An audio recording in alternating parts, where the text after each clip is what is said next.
With famous drivers such as Mark Donohue actually having driven these cars, it's no wonder that they are one of the highlights for all the fans here who remember the heyday of American road racing.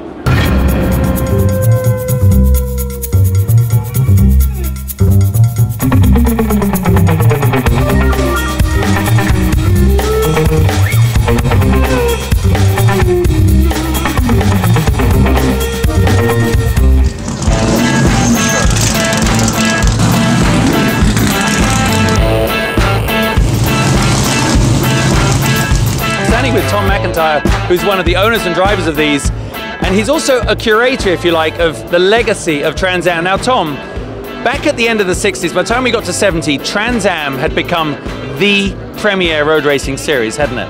It was the premier road racing series. It was probably the most popular racing that was going on in the day, because the cars were very competitive, very closely matched, and the drivers were the top drivers of the era, and it was really a very, very popular series. What would they do to the cars that you couldn't do on a road car? What would they do in the racing situation?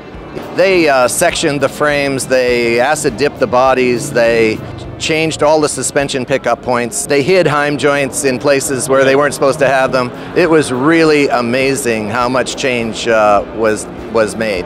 What's it like carrying the torch, being a curator of the legacy of Trans Am racing? The fact that we're keeping these cars totally authentic, the fact that we're maintaining exactly what they saw in the 60s, it creates about the most exciting racing in vintage today. They're door handle to door handle for 10 laps. It is hugely exciting.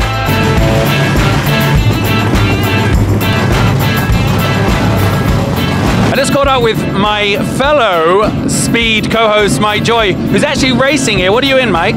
I'm in Kenny Epsman's Dodge Challenger, which was the car that Sam Posey raced in the 1970 Trans Am. The greatest year of American road racing for big cars ever. Is that when it really started for the manufacturers that we still see today, obviously, but is that when it really made all the big four go, I mean, we will win at all costs? You know, Ford was heavily invested in racing. Chevrolet was getting back in.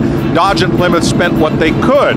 But the whole idea was win on Sunday and sell on Monday. And it was driven by the fact that the road car versions of these cars were the cars that fellas like you and I wanted to drive and wanted to buy. I think that was the height of the horsepower race was 1970. After that year, the street cars got a little less compression, a little less horsepower. They weren't quite as potent, but they were still just as desirable for many years. And then the Europeans and the Japanese kept bringing better and better cars, and the focus moved away from these pony cars. It became a different era. And these were probably kicked around at the end of the era, you know, and passed from hand to hand. Exactly. Nobody kept old race cars.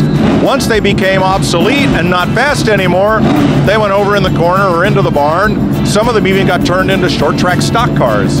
If only you'd had a crystal ball. Anyway, good luck, mate. Have fun. On behalf of Speed, he has to win.